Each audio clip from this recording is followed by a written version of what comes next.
अस्सलाम वालेकुम रहमतुल्लाह।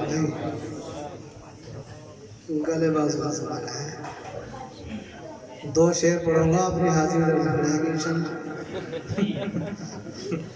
बस दो शेर पढ़ूंगा।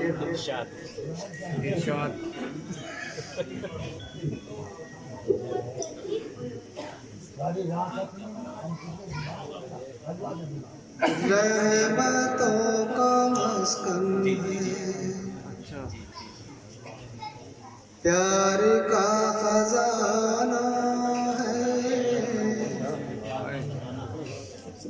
रहमतों का मस्कन है, रहमतों का मस्कन है,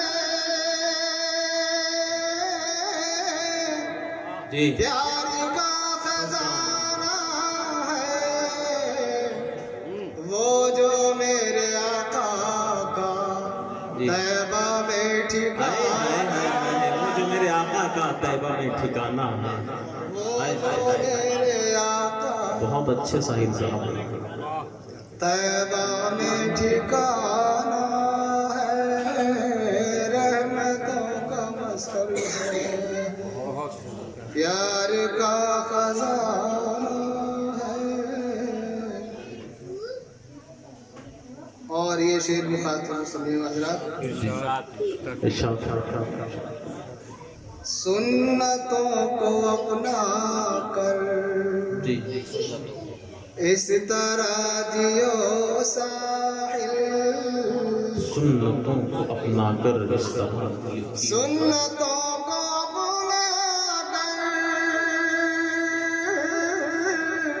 इस तरह जियो साहिल, हश्र में नबी कह दे ये मेरा दीवाना है, हश्र में नबी कह दे ये मेरा दीवाना। सलाम अलैकुम।